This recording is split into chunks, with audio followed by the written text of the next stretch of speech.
Hello and welcome to the Feminine Millionaire Show. I'm your host, Polly Alexander. I'm a success coach, intuitive healer, and a passionate creative. And I believe that we all have the power to manifest magic and miracles into our life. If creating success in a spiritual, feminine, and joyful way is your goal, this show is for you. You'll understand how to overcome your past, bring your soul's greatest gifts to the world, and up-level your income, impact, joy, and happiness. Let's all rise together. Hello and welcome to this week's episode of the Feminine Millionaire Show. I have a very interesting guest on the show today.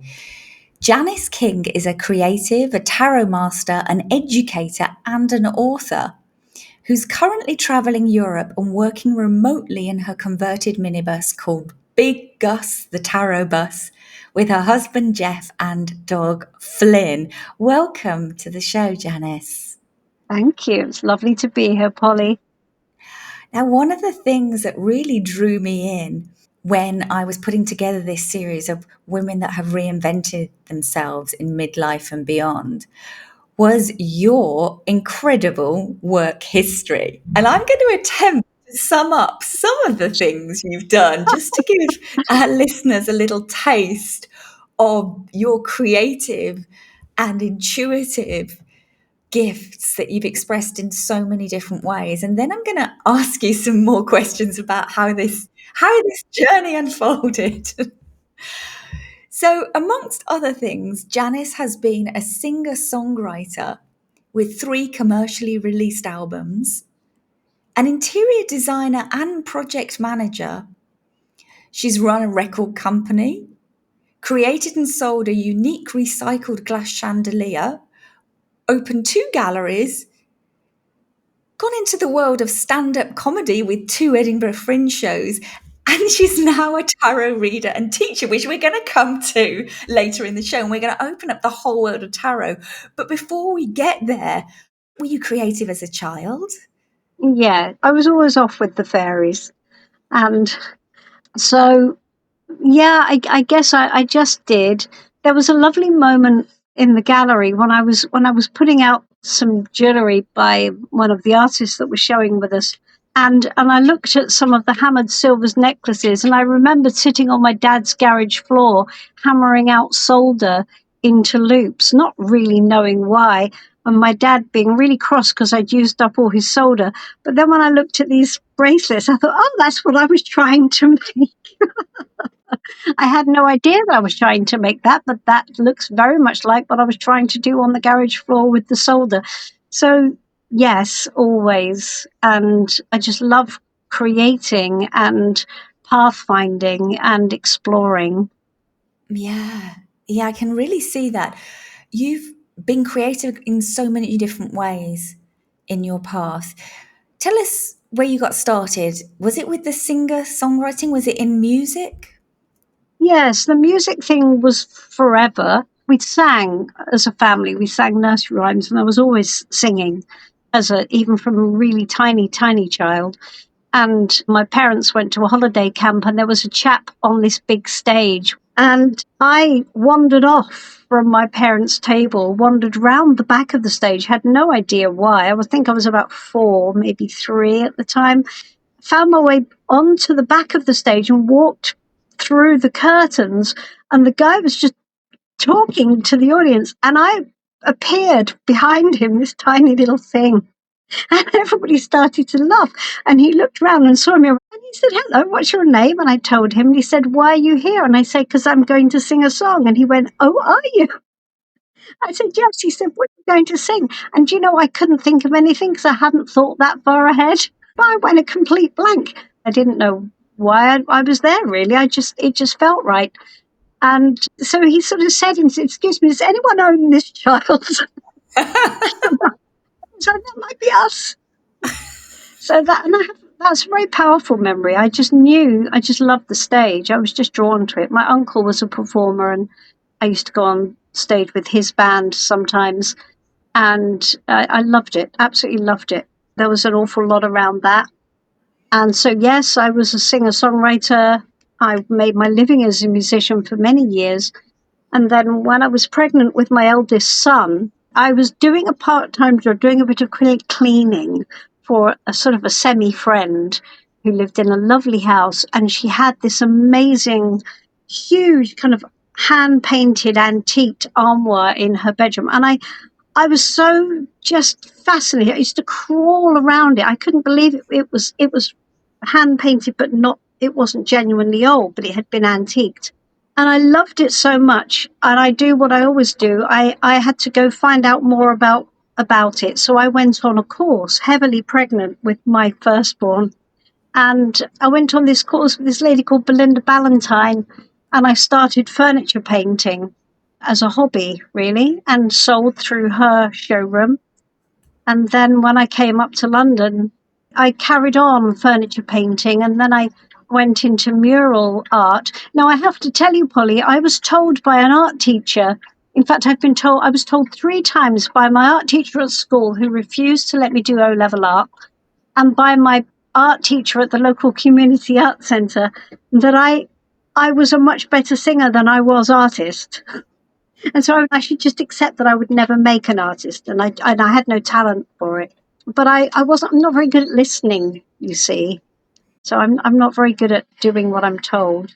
So I decided to do it anyway, and I went on to do decorative arts, and I did murals for Sir Lord and Lady Harrison, and for people high up in town, and I did murals for lots and lots and lots of people. And then from there got asked to do interior design for another client who I'd run out of things to paint in their house. So she said, could you take over the interior design? And I was working for an interior design company as their decorative artist. And the guy who was a very good friend of mine, a guy called Chris Drayson, who's lovely, said that he would mentor me as an interior designer. And he did, bless him, and he gave me access to his trade accounts. And so I did that for 10 years. I had my own private clients, and I ended up project managing extensions and all sorts of things, as you do as an interior designer. So all of that, and doing music and touring at the back of that. I follow trails, you see. That's what I do. Yeah, this is so fascinating. And one thing I really pick up about you is that you've got this insatiable curiosity. And when you get interested in something, you want to learn about it. And then it seems to sort of start becoming a source of revenue or a job or a company. Is that kind of how it unfolds? It is how it always unfolds. It is always the way. And when I'd done my 10 years in interior design, I was very jaded by it, not because I had lovely clients. I mean, they were just lovely and so patient, but I no longer felt that I could deliver them a stress-free experience because, the trades were very difficult. And to be an interior designer, I mean, a proper high-end, successful interior designer, you have to be head bitch. There is no way around it. You have to be more scary than anyone else in the room. I was going down a road with that I didn't want to do. There was no joy in that for me. And I didn't want to be constantly telling off silly men who just decided to take shortcuts. And it was becoming frustrating because I really cared about my clients. When I took on a new client, I wanted to be honest with them about what they could expect. And I started to become quite, I thought I can't make them any promises. And so I had a conversation with my husband, and we decided that I would go back into music and perhaps, record some more. So I decided to start my own label and make it a label for women only. There was no female only labels at that point. It was supposed to be just a label for me and to promote my stuff, but I can't do that because then I get interested in it and then I have to make it bigger. And so I did. And so I started behind the scenes. Always I've been interested in energy. I didn't tell you that I also qualified as a hypnotherapist somewhere along the line in there. Not because I wanted to practice, but because I was fascinated by the subconscious mind and how the brain works, subconscious blocks. And I really wanted to know more about that. So, of course, I have to go and do a course and be a hypnotherapist. So I did that. So when I started the record company, I set it up as my big experiment. This was going to be my big energetic experiment.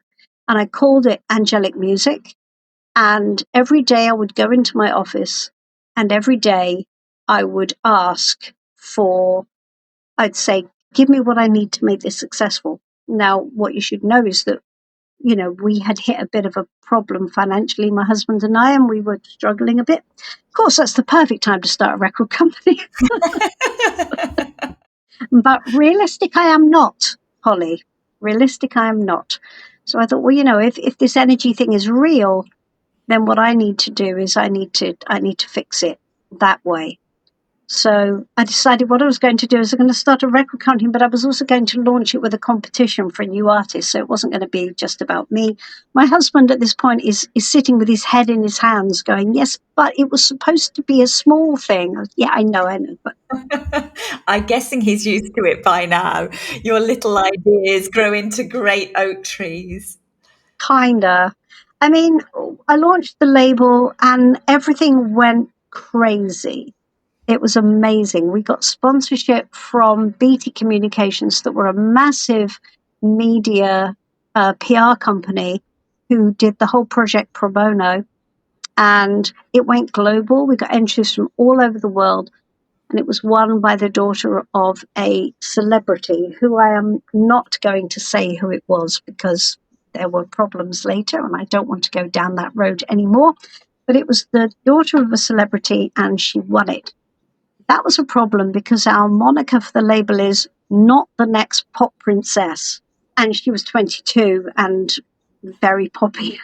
So that was a problem, but it was a panel of industry judges. We had amazing prizes. It was all on the level. It was incredible. And she won fair and square. So what can you do?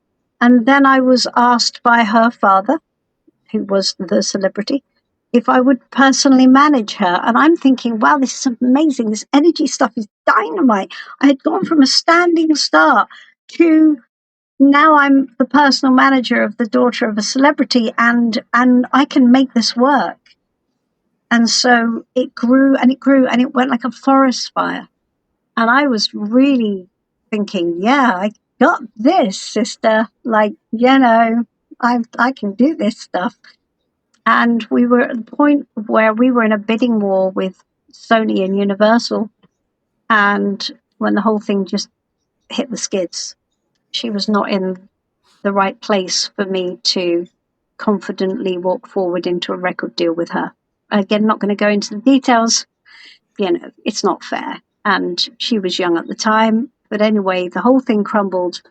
And with it went my life, Polly. Everything just fell apart. So it was 2.5 years' work. And what you should know about being a manager is that even though her father was bankrolling things, he wasn't paying me. So a manager gets 20% of the first money that the artist earns. So as soon as she got paid, I got paid. And we were literally in a month. I already had 30 or 40 grand on the table for her publishing on condition that we got a deal. And it all just completely fell apart. And a contract that I had signed on her behalf was reneged on. And I was threatened with a court case for, I think it was 15 grand of studio time. And so everything completely fell apart. My marriage went with it. We lost our house. The whole lot went to the wall. It was very, very serious. And I had a breakdown. I mean, it was really, really bad. So you said that this was your breakdown. Some people call it the dark night of the soul. And I'm curious, where were you at this point? What did it feel like? Did you lose hope? Did you know what you were going to do next? Yeah, very much. Yeah, it was as bad as it gets. And I was really, really angry because I felt like I'd been duped, right? I mean, I'd done all this stuff. Everything had worked apparently until all of a sudden it didn't. And my mantra every day when I'd gone into my office was, give me what I need. And then I shortened it. No, I'd give me what I need to make everything all right. And then I shortened it to give me what I need. And later, when I was working with my Reiki master, my Reiki master, she said, you opened Pandora's box because when you ask energetically, give me what I need. Right. And yeah. So basically, they just took your life apart. So, what do you think you needed looking back? What were the learnings from this for you? There were so many things under the water that were wrong. You know, there ain't none of us that are perfect, Polly. I had a lot of stuff from my childhood, and as have we all, but you know, a lot of stuff which I hadn't dealt with, a lot of deep insecurities under the water. And anyway, all of that was going to be sorted. Right. So it's sort of all, it had been bubble underneath the surface. You were running fine, being really successful. And then suddenly everything falls apart and this stuff kind of rises up to be dealt with. Yeah. I was given something in a meditation with a white dove on it. And I found myself in Camden Market, and I saw tarot readings up, and I thought, oh, that's interesting. But I was thinking about tarot reading, and I went up, and the guy behind the desk, I said, I'd like to talk about a tarot reading. He said, oh, yes, well, you'll need to speak to White Dove then. So I did speak to White Dove, and White Dove told me that my life was being taken apart and I was being moved to a different path. And that it was going to be a very hard 3 years, but there were going to be angels with me all the way, guiding me because this was really important. And so I said, no, I refuse. I refuse your path. I refuse all of this. This is all just nonsense. I don't want any of this. I want you to take it back. He said, yeah, see, that ship has sailed. So this is where you are. And nevertheless, it will happen. You have asked and you've been answered. I think this is so interesting because, some of our biggest lessons and greatest learnings are not ones we wanted or chose. Yeah. They come in and we resist them, we kick and scream, and we're like, I don't want to do this. This isn't for me. This is not my path. This is not where I'm headed. This is not what I'm manifesting. Be careful what you ask for. And as I was told, I opened Pandora's box. I've got a feeling that in Pandora's box was your magical new direction eventually. Was this the first tarot reading you'd had? Yes, Pandora's box definitely did contain tarot reading. And so I went off because of that mad reading with White Dove. I mean, it was a long reading, and there was a lot in it, and some things he said. My husband and I had split up, and one of the things that he said was, "You should know that your husband has unconditional love for you, but that doesn't mean anything to you now." I was in a terrible state, and then I found myself in this room, which was a white room, and I thought this room needs a chandelier, but I have no money. I'm literally stony broke. I have literally no money. I'm getting further and further into debt all the time, but I really want a chandelier for this room, and I will not buy something cheap and nasty. I will not. I would rather make something because I just would feel better if I made something. So a very good friend of mine who was connected with me through tarot taught me about glass fusing because it just so happened that he was an art teacher as well. And I made the chandelier, and back we are on the trail, Polly. We're back on the trail. Now I've got to find out about glass fusing. I contacted a gallery, showed them the light. They loved it. What happened was I ended up making this chandelier, and I ended up, through lots and lots of weird synchronicities, opening my own gallery and then opening another gallery. And then I was unable to sing, though. I had lost my voice completely. I couldn't sing, couldn't go anywhere near music. Every time I tried to sing, I just cried. I just couldn't sing at all. So this became an outlet for me, and color has always been massively important and linked to music. So color became my second thing. So this desire for self-expression, it's woven throughout your life in different ways. It's almost like a fuel you need in your tank to be operating. Yes, it very much is. Let's start at the basics. What is tarot? Tarot is a way of communicating with what we can't see. So we can communicate with our subconscious, we can communicate with our higher self, and we can communicate with the superconscious or energetic world, which is the place that has all information. And in that place, we can see 360, we can see under the water in relationships, we can literally find out almost anything we want to know. Amazing. I've noticed you say on your website that tarot can give people a superpower over their lives. What are some of the benefits of tarot? Well, it means that we can stop being so confused. Because the trouble is that that's what we are. We're just confused and we don't know what to do and we feel stuck and we don't know why other people are doing what they're doing and we want them to do a thing and they're not doing it and we don't understand why. We don't understand why nothing's working. And life is just like being caught in a maze, you know? It's like if we could see from above, we'd see ourselves as a little ant, and there's all these big high hedges all the way around us, and we can't see where we're going, and we can't see what we have to do to get to a place that is not this place. And so that's what tarot gives us. It gives us the ability to see. Do you think your life would have been different if you discovered tarot in your 20s? Yes, I did have the opportunity to go into the esoteric arts. I was told I went to a spiritualist church and did some psychometry. My mother just volunteered me. And I was told after that that I should go into development, but I refused it again. I think I was about 21 at the time. And I thought, well, I'm a singer, I'm a musician. That's what I love. I don't want to do dead people things. So I refused the call at that point. But something under the water stayed active for sure. But I don't think I was mature enough, Polly, if I'm honest. I think I was too young and I think I was too headstrong. And I just think I wasn't ready. Yeah, I can relate to that. When I was in my early 20s, I went to see a crystal healer in London for a session. I was working in a job.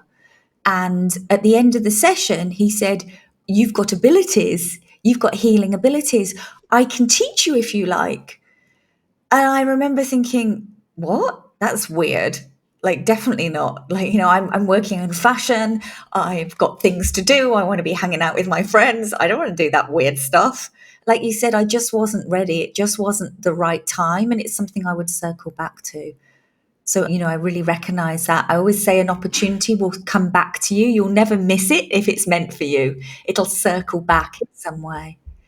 Yes, yeah, absolutely. I've always just been fascinated by energy and how to get control of it, how to get control of us, me, how to get control of me. How can I control this thing? Because I've had some amazing opportunity in my life, which I have screwed up royally and thrown some opportunities that most people would have considered their one big hit. And I've had several of those and backed away from them. And so that's what I was talking about when I said I want to learn to get out of my own way, and so I don't keep screwing up the big chances that I get.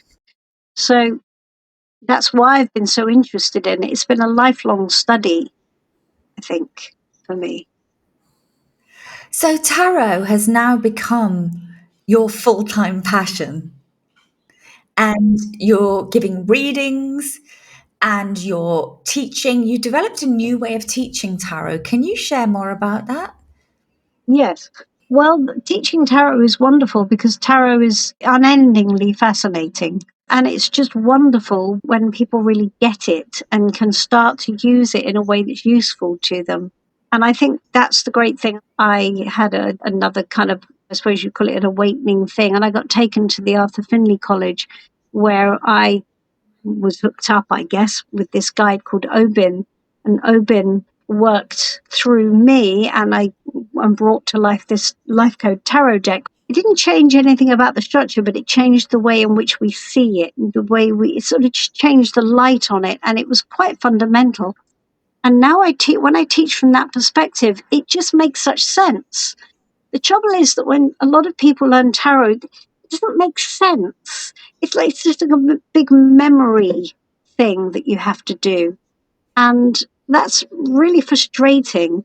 But when you learn it in this new way, it's like a light bulb coming on. And I've had students who have done the first course and just sort of said, well, I haven't done one reading, but I kind of get it and I feel differently about life, weirdly. I can sort of see it differently. I can see it through a different lens. And that's why I find it so exciting, because it's everything. And Polly, when I asked for give me what I needed and what I was ranting at God for was a map. And I said, why can't we just have a map? Why can't we just have something that shows us how to do life, for God's sake? Because it's so damn hard. And that's what I was shown with tarot. I was shown a map of how to do life. And it really is quite amazing. What kind of questions, advice, support can we get from tarot? The question is all, and the questions are very important in tarot. So the will I questions are called closed questions because they invite a yes or no answer. And the trouble is that tarot is very chatty, a bit like me, and it likes to add value. So if you ask will I, it won't give you a yes or no answer. It just doesn't respond to closed questions very well. Questions have to be open-ended and have to invite tarot into the conversation. So a better question would be, I want to get married and meet the man with whom I'm going to be happy. What should I do? What should I do now? How can I make that happen? What am I doing which is in my way? I love that. Could you give an example for people that want to change career? Because find a lot of women in midlife kind of now we have careers in chapters, just like you've shared. What's a good question someone could ask that's wondering what their next work chapter looks like? Yeah, I do a lot of pathfinding readings, a lot of readings for people who want to change path. And so what we do is we treat it a bit like a detective situation. So we're going in and I will just start asking questions. So when I do a reading, I'm having a three-way conversation. So I'm asking Obin and I'm asking different questions. And so what comes back, I may ask a follow-up question. Then I will relay that to the client and ask them for their feedback on that. And then we build the next level. So we do it in levels. And obviously, I don't know what's going to come up in the reading. So we're always responding to each individual story. And so tarot will come back and it will say, well, have you thought about this? And by the way, ask your client this. And so, whatever the conversation is, we'll find our way to an answer that the client can then action. I love the way you explain that, that it's like this sort of interactive dialogue or conversation. And you just ask the question, you hear the answer, then you ask the next question that you're guided to ask. Yes, I'm not a big fan of fortune telling because fortune telling paints you into a corner. It positions you with no power. You're saying, what will happen? This will happen. Well, what if your path is not what you want it to be? We want to use tarot in a way that actually makes life better and hands us the keys, gives us more power to make decisions which are actually going to mean something. While it's fun at a dinner table to relate the story of the woman at the fair who told you that, in 3 years' time you'd meet this person and this would happen, it doesn't actually help you. It's not making your life better. It's an interesting anecdote, but we want to take control here, don't we? We want to drive the bus. And how has tarot made your life better? I mean, you are literally driving a bus right now. I am literally driving a bus. Well, in fact, no, I'm not driving the bus because my husband won't let me drive the bus, and that is a slight bone of contention. But tarot has shown me where I'm going wrong.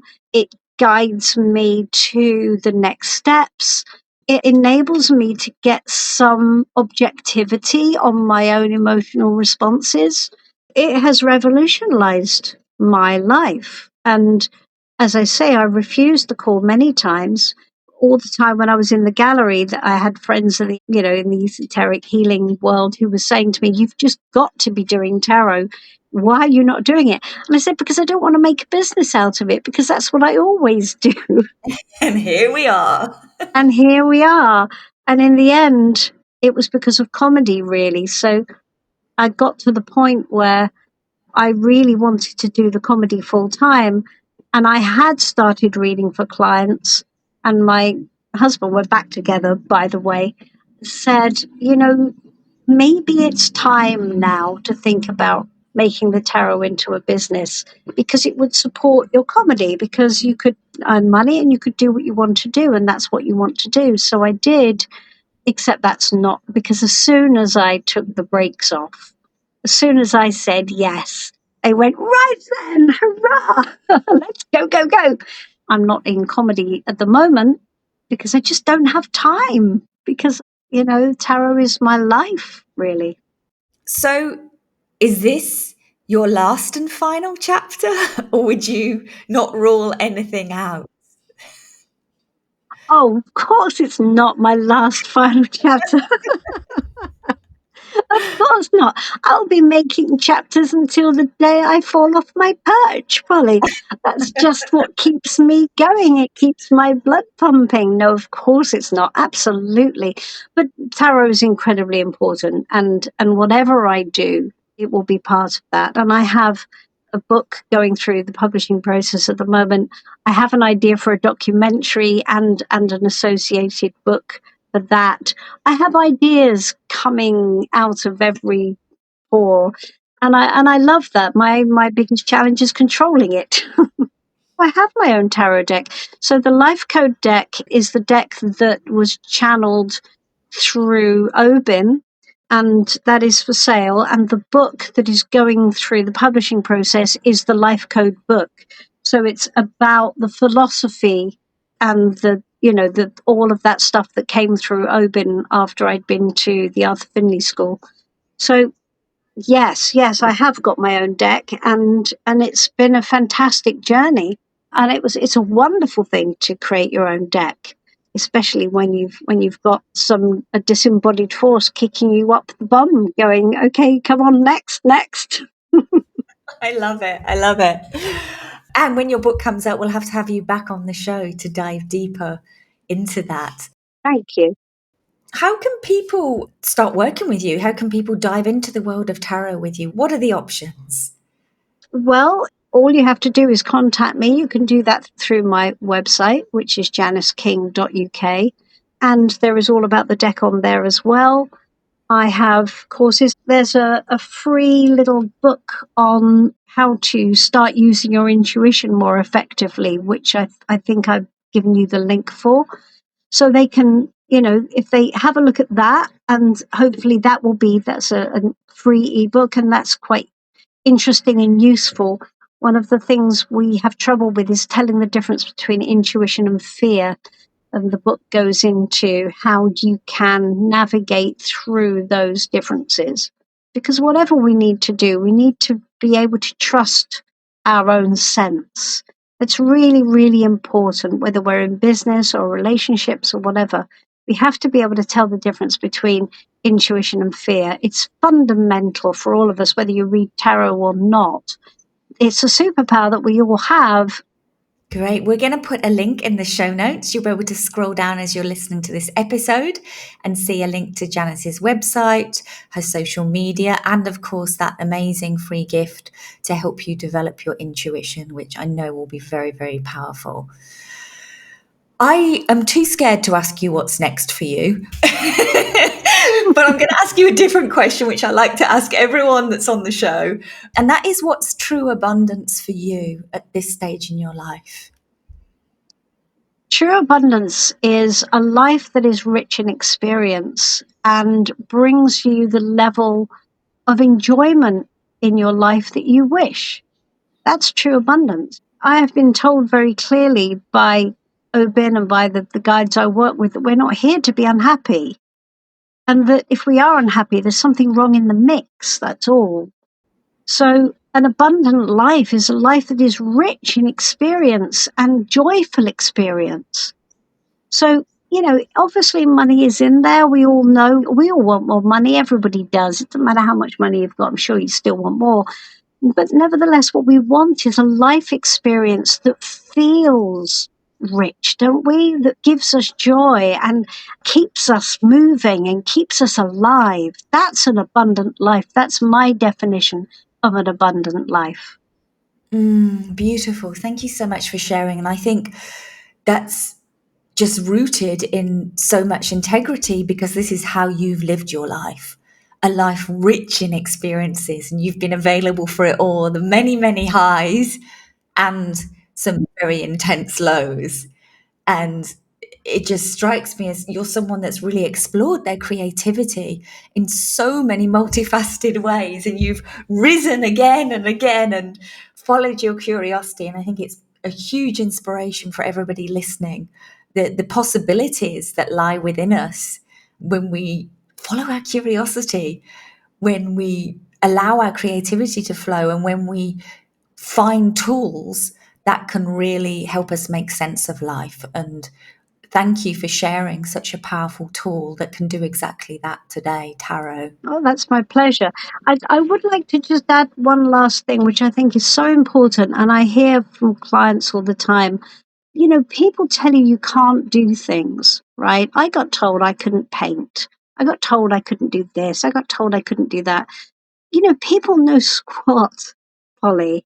They really know squat. And they have no right to tell you can't do anything.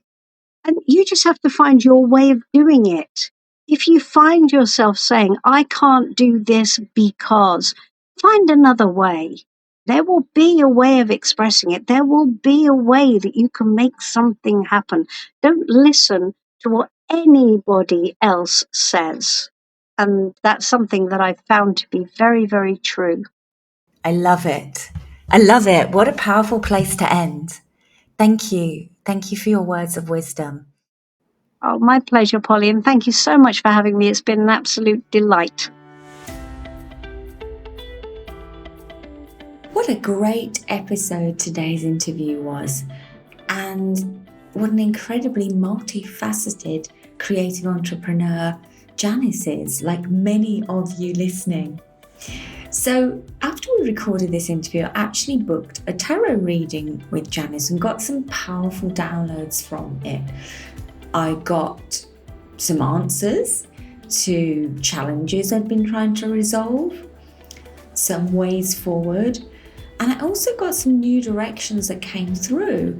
And one of the things that came through was what I'm about to offer you. It's the Stress Solution Masterclass.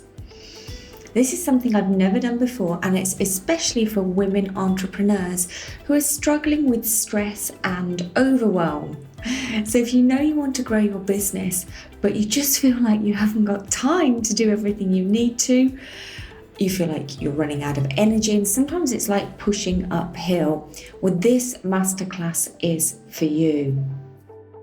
I'm going to be diving into how to overcome stress and overwhelm and why you land there in the first place and what you can do about it. So you can sign up with the link in the show notes and read more there. It's happening on July the 2nd, and I look forward to seeing you there. Have a wildly abundant week. Bye for now.